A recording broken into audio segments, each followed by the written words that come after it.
about it is know that, okay, it's the same thing like you wanting to build a house, and okay, your goal or the vision for that house is you want it to last longer.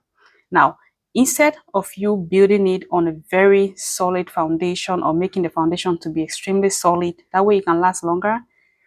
No, you don't do that. You just make this foundation to, it's not solid at all. What will happen is the house will eventually collapse because the base was not solid in the first place. The foundation wasn't solid. So it's the same thing like you not knowing the 4 agile values or the 12 agile principles, because those are basics. Those are the foundation. You must know it. It's mandatory. If you call yourself an agile practitioner or you call yourself an agilist or a scrum master, you must know them. And it's very simple to understand them. So we have 4 of them actually. We have things like individual interaction over processes and tools. We have responding to change over following the plan. We have customer collaboration over contract negotiation. The last one we have is working software over comprehensive documentation. Now you realize that they are each statement on the left and on the right. And what separates this statement is the word over.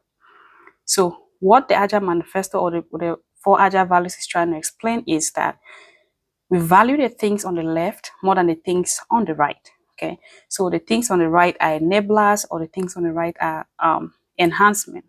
It influences the things on the left. Let's dive into each and every one of them gradually. So individuals and interaction over processes and tools. Does that mean that we don't value processes and tools? No, we definitely do. However, the individuals and interaction is something we value most.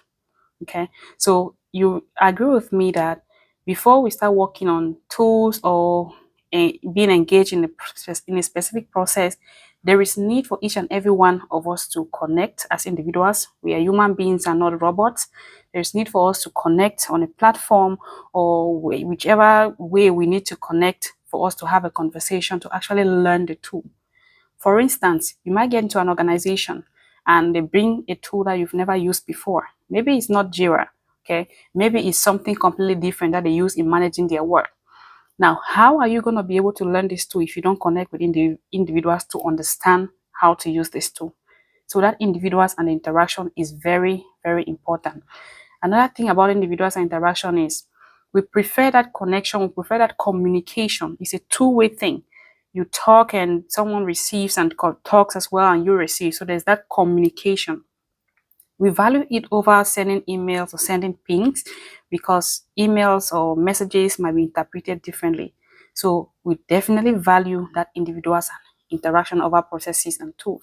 And another thing with individuals and interaction is you get to understand even the things that the person might not be communicating verbally. Body language, facial expression, all of those things. It speaks lots of volume to what the person is actually saying, because what you might be saying might not be the same as what your body language is saying. And body languages hardly lie.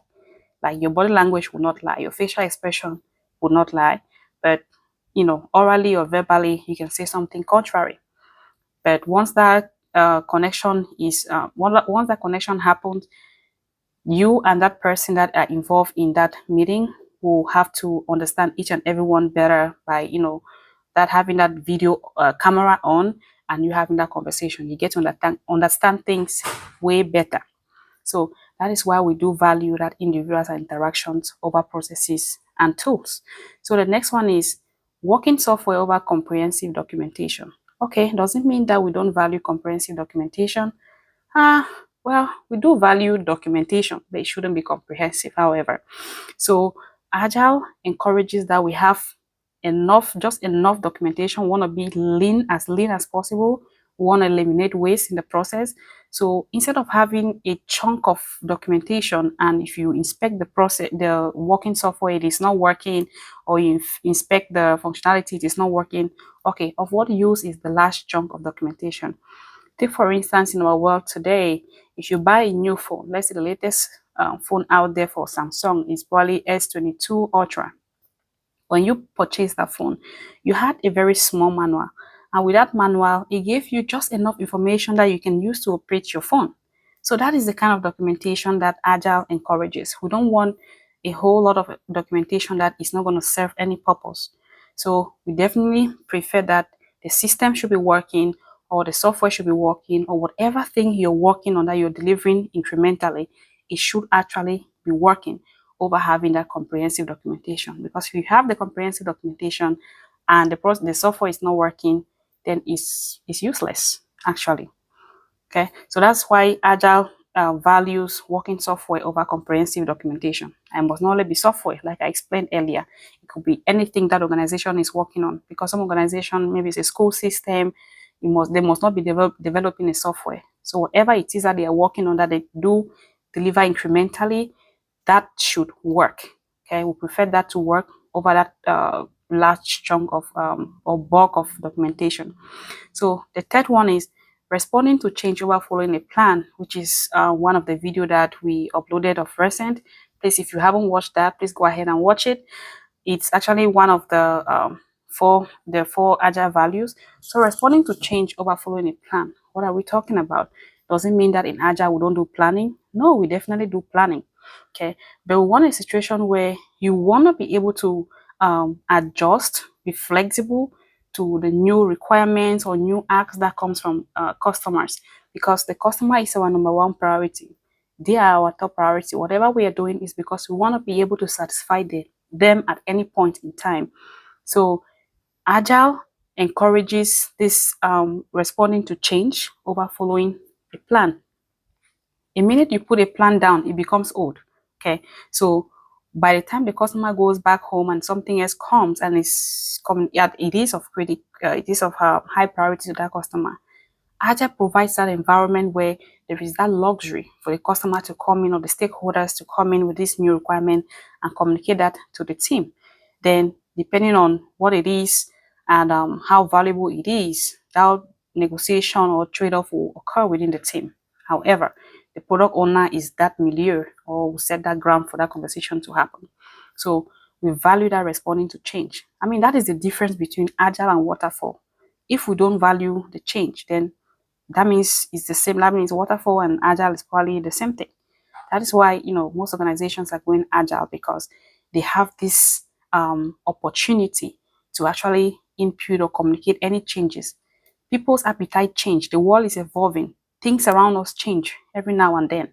What you requested for 3 days ago, or 5 days ago, or let's say 2 weeks ago, might not be what you really need right now. So if there is need for you to tweak things around or communicate that change and it actually gets implemented, then why not? That is why customers or stakeholders, or people or managers right now, organizations, that is why they love agility. Okay, so that is responding to change over following a plan.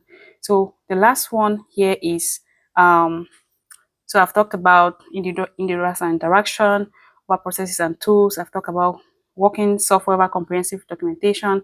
I've talked about responding to change over following a plan. And the last one will be customer collaboration over contract negotiation. Okay, great.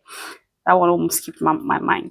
So customer collaboration over contract negotiation. So it is better for us to have that interaction with customers on a daily basis. That is why the customers or the stakeholders have a perfect opportunity, which is a sprint review, for them to inspect the work and provide feedback. We value their input, despite or besides the communication that happens if there is any changes that has occurred while the team is currently doing their work, and that gets communicated for the team to implement the change. There's equally this sprint review, which is one of the Scrum events for the team or for the stakeholders to actually come and visualize the work that the team has done, inspect the work, and then provide feedback. So we do value this customer collaboration. It's the same thing like maybe you going to a barber shop. This is a cool example. Maybe you go to a barber shop, and while you're cutting your hair, you have this opportunity to keep, making changes. If you see that maybe the hairstyle is not so good, you make those changes. Versus you giving your clothes to a tailor, and let's say you're planning for your wedding. You give your clothes to a tailor, and the tailor tell you, okay, you have an agreement with the tailor that, okay, this work is going to be done by this time. Let's say in 2 months' time, I'm going to be done with this work. Now, on a daily basis, maybe you have lost some weight or maybe you have gained some weight. If that don't get communicated, guess what? Towards the end or by the end of that 2 months, once you get that clothes delivered to you, it won't fit anymore. So we do value that that communication. We do value that customers and the workers or the developers communicating on a daily basis, or stakeholders and business communicating, because it is the only way that we can actually strive to give or deliver that value to the end users or to the clients or to the customers, stakeholders at the end of the day. So instead of having that contract negotiation, so customers collaboration over contract negotiation is better, because at the end of the day, with the customer collaboration, we are going to get to outcome. But with contract negotiation, if we are just focused on it, then we're going to get an output. So that is why we do value customer collaboration over contract negotiation. So I hope this video was helpful for you. Please go ahead and use the comment section to tell us how you feel, and make sure that if there's anything that you want us to talk about, please go ahead and use the comment section for that purpose as well. So again, someone asked this question during my one-on-one coaching, and I felt the need to share it with everyone, because someone out there might have the same question. You must know it. You must know the 4 Agile values and the 12 principles. So the Agile Manifesto is something you must know, because it is the foundation. It is a foundation. You're going to be teaching your team as a Scrum Master, coaching them and all that. So what are you going to use to actually coach them? You talk about maybe you want the team to adopt the Agile values and principles. Okay, how would you coach them or train them to adopt these Agile values and principles if you don't actually know them? So today I've actually deep dived into just the 4 Agile values. Our next content, we'll be talking about the 12 principles. But if there's anything else that comes up, we are definitely going to push this behind and focus on what is going to serve someone out there better. So thank you so much for watching. We appreciate your time, and we'll catch you on the next content. Thank you, and bye-bye.